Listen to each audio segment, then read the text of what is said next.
ನಮಸ್ಕಾರ ವೀಕ್ಷಕರೇ, ನೀವು ನೋಡ್ತಾ ಇದ್ದೀರಾ ಗ್ಯಾರಂಟಿ ನ್ಯೂಸ್. ನಾನು ರಾಮ್ ಬಡ್ಗೇರ್. ಮಾಜಿ ಚುನಾವಣಾ ತಂತ್ರಗಾರ ಪ್ರಶಾಂತ್ ಕಿಶೋರ್ ಹೆಸರು ಪ್ರತಿಯೊಬ್ಬರಿಗೂ ಕೂಡ ಗೊತ್ತೇ ಇರುತ್ತೆ. ರಾಜಕೀಯದ ಬಗ್ಗೆ ಯಾರಿಗೆ ಜ್ಞಾನ ಇರುತ್ತೋ, ಯಾರು ತಿಳ್ಕೊಂಡಿರುತ್ತಾರೋ ಅವರಿಗೆ ಪ್ರಶಾಂತ್ ಕಿಶೋರ್ ಹೆಸರು ಬಹಳ ಹತ್ತಿರದಿಂದ ಗೊತ್ತಿರುತ್ತೆ. ಪ್ರಶಾಂತ್ ಕಿಶೋರ್ ಯಾರು, ಅವರು ಯಾವ ರೀತಿಯಾದಂಥ ತಂತ್ರಗಾರಿಕೆಯನ್ನು ಮಾಡ್ತಾ ಇದ್ರು ಅಂತ ಹೇಳಿ. ಆ ಪ್ರಶಾಂತ್ ಕಿಶೋರ್ ಈಗ ಮಾಜಿ ಆಗಿಬಿಟ್ಟಿದ್ದಾರೆ, ಅಂದರೆ ಮಾಜಿ ಚುನಾವಣಾ ತಂತ್ರಗಾರ ಆಗಿಬಿಟ್ಟಿದ್ದಾರೆ. ಬಿಕಾಸ್ ಅವರು ಈಗ ಯಾವ ಪಕ್ಷದ ಬಗ್ಗೆಯೂ ಕೂಡ ಚಿಂತೆ ಮಾಡ್ತಾ ಇಲ್ಲ. ಅವರದ್ದೇ ಆದಂಥ ಒಂದು ಪಕ್ಷವನ್ನ ಅವರು ಮುನ್ನೆಲೆಗೆ ತರುವಂತ ಪ್ರಯತ್ನವನ್ನ ಮಾಡ್ತಾ ಇದ್ದಾರೆ. ಅಕ್ಟೋಬರ್ 2 ಗಾಂಧಿ ಜಯಂತಿ ಎಂದೇ ಅವರ ಪಕ್ಷವನ್ನ ಘೋಷಣೆ ಮಾಡಲಿದ್ದಾರೆ. ಇದೇ ಈಗಿನ ಬಿಗ್ ಒಂದು ಸುದ್ದಿ. ಯಾಕೆ ಅಂತ ಹೇಳಿದ್ರೆ, ಪ್ರಶಾಂತ್ ಕಿಶೋರ್ ಮೋದಿ ಅವರು ಗೆಲ್ತಾರೆ ಅಂತ ಹೇಳಿ ಈ ಮೊದಲೇ ಹೇಳಿಬಿಟ್ಟಿದ್ರು. ಮೋದಿ ಅವರು ಯಾವಾಗ ಕೇಂದ್ರಕ್ಕೆ ಎಂಟ್ರಿ ಕೊಟ್ಟರೋ ಅವತ್ತೇ ಅವರು ಲೆಕ್ಕಾಚಾರವನ್ನ ಹಾಕಿದ್ರು.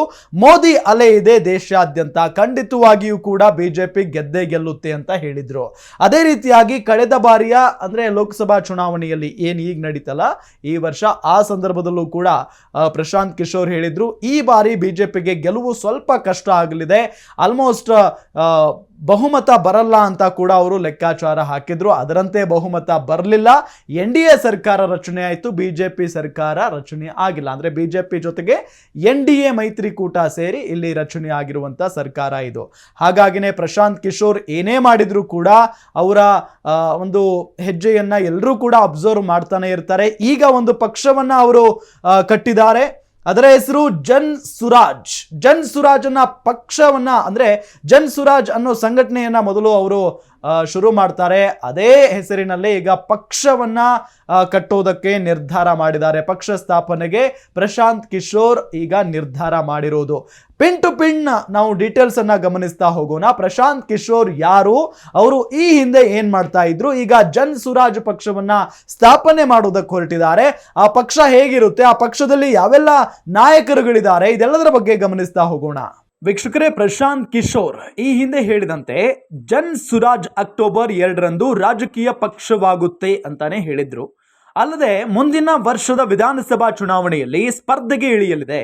ಪಕ್ಷವನ್ನ ಯಾರು ಮುನ್ನಡೆಸುತ್ತಾರೆ ಎಂಬ ಇತರ ವಿವರಗಳನ್ನ ಸೂಕ್ತ ಸಮಯದಲ್ಲಿ ನಿರ್ಧಾರ ಮಾಡಲಾಗುವುದು ಅಂತ 2 ವರ್ಷಗಳ ಹಿಂದೆ ಜನ್ ಸುರಾಜ್ ಪ್ರಚಾರವನ್ನ ಪ್ರಾರಂಭಿಸಿದ್ದ ಪ್ರಶಾಂತ್ ಕಿಶೋರ್ ಹೇಳಿದ್ರು. ಜನ್ ಸುರಾಜ್ ಅಕ್ಟೋಬರ್ 2 ಪೂರ್ಣ ಪ್ರಮಾಣದ ರಾಜಕೀಯ ಪಕ್ಷವಾಗುತ್ತೆ. ಆ ಹೊತ್ತಿಗೆ ಸುಮಾರು 1 ಕೋಟಿ ಜನ ಜನ್ ಸುರಾಜ್ ಸೇರುತ್ತಾರೆ ಅಂತ ಅವರು ಹೇಳಿದ್ದಾರೆ. ಕರ್ಪೂರಿ ಠಾಕೂರ್ ಅವರ ಮೊಮ್ಮಗಳಾದ ಜಾಗೃತಿ ಠಾಕೂರ್ ಅವರು ಪಕ್ಷಕ್ಕೆ ಆಗಮಿಸಿದ್ದಕ್ಕೆ ಕಿಶೋರ್ ಸ್ವಾಗತ ಮಾಡಿಕೊಂಡಿದ್ದಾರೆ. ಜಾಗೃತಿ ಠಾಕೂರ್ ತಂದೆ ವೀರೇಂದ್ರನಾಥ್ ಠಾಕೂರ್ ಅವರು ಬಿಹಾರದ ಮಾಜಿ ಮುಖ್ಯಮಂತ್ರಿ ಮತ್ತು ಭಾರತ ರತ್ನ ಪ್ರಶಸ್ತಿ ಪುರಸ್ಕೃತ ಕರ್ಪೂರಿ ಠಾಕೂರ್ ಅವರ ಕಿರಿಯ ಮಗ. ಗಮನಾರ್ಹ ಅಂಶವೇನೆಂದರೆ, ದಿವಂಗತ ಠಾಕೂರ್ ಅವರು ಮುಖ್ಯಮಂತ್ರಿ ನಿತೀಶ್ ಕುಮಾರ್ ಮತ್ತು RJD ಅಧ್ಯಕ್ಷ ಲಾಲು ಪ್ರಸಾದ್ ಸೇರಿದಂತೆ ರಾಜ್ಯದ ಅನೇಕ ಉನ್ನತ ನಾಯಕರಿಗೆ ಮಾರ್ಗದರ್ಶಕರಾಗಿದ್ದಾರೆ. ಜನ್ ಸುರಾಜ್ಗೆ ಸೇರಿದ ಇತರ ಪ್ರಮುಖರಲ್ಲಿ ಮೊಂಜೀರ್ ಹಸನ್ ಬಿಹಾರದ ಮಾಜಿ ಸಚಿವರಾಗಿದ್ದು RJD ಮತ್ತು JDU ಜೊತೆ ಸಂಬಂಧವನ್ನ ಹೊಂದಿದ್ದಾರೆ. ಅಲ್ಲದೆ ಸಂಸತ್ತು ಮತ್ತು ರಾಜ್ಯ ವಿಧಾನಸಭೆಯಲ್ಲಿ ಬಹು ಅವಧಿಯವರೆಗೆ ಸೇವೆಯನ್ನ ಸಲ್ಲಿಸಿದ್ದಾರೆ. ಅಶಿಸ್ತಿನ ಆಧಾರದ ಮೇಲೆ ಇತ್ತೀಚೆಗೆ ಶಾಸಕಾಂಗ ಮಂಡಳಿಯಿಂದ ಅನರ್ಹಗೊಂಡಿದ್ದ RJD ಮಾಜಿ MLC ರಂಬಾಲಿ ಸಿಂಗ್ ಚಂದ್ರವಂಶಿ ಮತ್ತು ಬಿಜೆಪಿ ಟಿಕೆಟ್ಗಾಗಿ ರಾಜೀನಾಮೆ ನೀಡಿದ್ದ ಮಾಜಿ IPS ಅಧಿಕಾರಿ ಆನಂದ ಮಿಶ್ರಾ ಕೂಡ ಜನ್ ಸುರಾಜ್ ಸೇರಿದ್ದಾರೆ. ಆನಂದ ಮಿಶ್ರಾ ಅವರು ಬಿಜೆಪಿ ಟಿಕೆಟ್ ಸಿಗುವ ನಿರೀಕ್ಷೆಯಲ್ಲಿ ಹುದ್ದೆಗೆ ರಾಜೀನಾಮೆ ನೀಡಿದ್ರು. ಆದರೆ ಟಿಕೆಟ್ ನಿರಾಕರಿಸಿದ ನಂತರ ಬಕ್ಸಾರ್ನಿಂದ ಸ್ವತಂತ್ರ ಅಭ್ಯರ್ಥಿಯಾಗಿ ಲೋಕಸಭೆ ಚುನಾವಣೆಗೆ ಸ್ಪರ್ಧೆ ಮಾಡಿದ್ರು. JDU ನಾಯಕ ಮಂಗನಿ ಲಾಲ್ ಮಂಡಲ್ ಅವರ ಪುತ್ರಿ ಮಾಜಿ ಸಂಸದೆ ಹಾಗೂ ಮಾಜಿ ಶಾಸಕಿ ಪ್ರಿಯಾಂಕಾ ಕೂಡ ಪ್ರಶಾಂತ್ ಕಿಶೋರ್ ಪಕ್ಷದ ಜೊತೆ ಕೈ ಜೋಡಿಸಿದ್ದಾರೆ. ರಾಜಕೀಯ ಸಲಹಾ ಸಂಸ್ಥೆಯಾದ IPAC ಸ್ಥಾಪಕ ಕಿಶೋರ್ ಅವರು 2014ರ ಲೋಕಸಭಾ ಚುನಾವಣೆಯಲ್ಲಿ ಪ್ರಧಾನಿ ನರೇಂದ್ರ ಮೋದಿ ಅವರ ಪ್ರಚಾರದಲ್ಲಿ ಮೊದಲ ಬಾರಿಗೆ ಖ್ಯಾತಿ ಗಳಿಸಿದ್ದು, ಚುನಾವಣೆಯಲ್ಲಿ ಅದ್ಭುತ ಯಶಸ್ಸು ಕಂಡಿದ್ರು. 2014ರಲ್ಲಿ ಸಾಮಾಜಿಕ ಜಾಲತಾಣವನ್ನ ಅದ್ಭುತವಾಗಿ ಬಳಸಿಕೊಂಡಿದ್ದ ಪ್ರಶಾಂತ್ ಕಿಶೋರ್ ಮೋದಿ ಗೆಲುವಿಗೆ ಕಾರಣ ಅಂತ ರಾಜಕೀಯ ವಿಶ್ಲೇಷಕರು ಹೇಳ್ತಾರೆ. ಅಲ್ಲಿಂದ ಪ್ರಶಾಂತ್ ಕಿಶೋರ್ ಅವರ ಖದರ್ರೇ ಬದಲಾಗಿ ಹೋಯಿತು. ಭಾರತದ ರಾಜಕೀಯಕ್ಕೆ ಸಾಮಾಜಿಕ ಜಾಲತಾಣದ ಶಕ್ತಿ ತೋರಿಸಿ ಹೊಸ ದಿಕ್ಕನ್ನೇ ತೋರಿಸಿಕೊಟ್ಟರು. ನೋಡಿದ್ರಲ್ಲ ವೀಕ್ಷಕರೇ, ಇದು ಪ್ರಶಾಂತ್ ಕಿಶೋರ್ ಅವರ ಹಿಸ್ಟ್ರಿ. ಪ್ರಶಾಂತ್ ಕಿಶೋರ್ ಏನೇ ಮಾಡಿದ್ರು ಕೂಡ ಪಕ್ಕಾ ಪ್ಲಾನ್ ಮಾಡಿ ಮಾಡ್ತಾರೆ. ಏನೇ ಇದ್ರೂ ಕೂಡ ಒಂದಿಷ್ಟು ನಾಯಕರ ಜೊತೆಗೆ ಚರ್ಚೆ ಮಾಡಿ ಮಾಡ್ತಾರೆ. ಅದೇ ರೀತಿಯಾಗಿ ಈಗ ಜನ್ ಸುರಾಜ್ ಅನ್ನೋ ಪಕ್ಷವನ್ನ ಮುನ್ನೆಲೆಗೆ ತಂದಿದ್ದಾರೆ, ಘೋಷಣೆಯನ್ನ ಮಾಡ್ತಾರೆ. ಬಿಹಾರದಲ್ಲಿ ತಾವು ಗೆದ್ದೇ ಗೆಲ್ತೀವಿ ಅನ್ನೋ ಆತ್ಮವಿಶ್ವಾಸದಲ್ಲಿದ್ದಾರೆ. ಈಗ ತನ್ನದೇ ಆದಂತಹ ಹೊಸ ಪಕ್ಷವನ್ನ ಸ್ಥಾಪಿಸಿರುವಂತಹ ಹಿನ್ನೆಲೆಯಲ್ಲಿ ಪ್ರಶಾಂತ್ ಕಿಶೋರ್ ವರ್ಕ್ ಸ್ಟೈಲ್ ಇನ್ನು ಬೇರೆನೇ ಇರುತ್ತೆ. ಬಿಹಾರ ರಾಜಕಾರಣದಲ್ಲಿ ಸಂಚಲನ ಸೃಷ್ಟಿಯಾಗುವುದಂತೂ ಬಹುತೇಕ ಕನ್ಫರ್ಮ್. ಪಿಕೆ ಎಂಟ್ರಿಯಿಂದ ಬಿಹಾರ ಪಾಲಿಟಿಕ್ಸ್ ಹಲವು ಬದಲಾವಣೆಗಳು ಆಗುವಂತ ಸಾಧ್ಯತೆ ಇದೆ. ಬಿಹಾರ ರಾಜಕಾರಣದಲ್ಲಿ ಹಲವು ಬದಲಾವಣೆಗಳು ಆಗೋದ್ರಲ್ಲಿ ಅನುಮಾನವೇ ಇಲ್ಲ.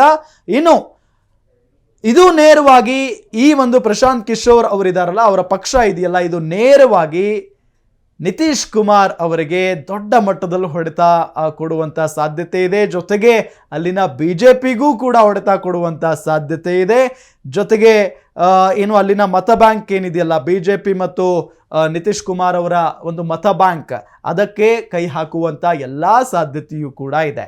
ಹಾಗಾಗಿನೇ ಬಿಜೆಪಿ ಅವರಿಗೆ, ನಿತೀಶ್ ಕುಮಾರ್ ಅವರಿಗೆ ಸಿಕ್ಕಾಪಟ್ಟೆ ಆತಂಕ ಈಗ ಶುರುವಾಗಿದೆ. ನೋಡೋಣ. ಪ್ರಶಾಂತ್ ಕಿಶೋರ್ ಈಗಾಗಲೇ ಹೇಳಿದ ಹಾಗೆ ಏನೇ ಮಾಡಿದ್ರು ಕೂಡ ಬಹಳ ಅಚ್ಚುಕಟ್ಟಾಗಿ ಮಾಡುವಂತ ಮನುಷ್ಯ, ತಂತ್ರಗಾರ. ಹಾಗಾಗಿ ಅವರದ್ದೇ ಪಕ್ಷ ಸ್ಥಾಪನೆಗೆ ಮುಂದಾಗಿದ್ದಾರೆ. ಬಿಹಾರದ ಜನ ಅವರ ಪಕ್ಷವನ್ನ ಯಾವ ರೀತಿಯ ಕೈ ಹಿಡಿತಾರೆ ಕಾದ್ ನೋಡೋಣ. ನೋಡ್ತಾ ಇರಿ ಗ್ಯಾರಂಟಿ ನ್ಯೂಸ್, ಸುದ್ದಿ ಖಚಿತ, ನ್ಯಾಯ ನಿಶ್ಚಿತ. ಗ್ಯಾರಂಟಿ ನ್ಯೂಸ್, ಸುದ್ದಿ ಖಚಿತ, ನ್ಯಾಯ ನಿಶ್ಚಿತ.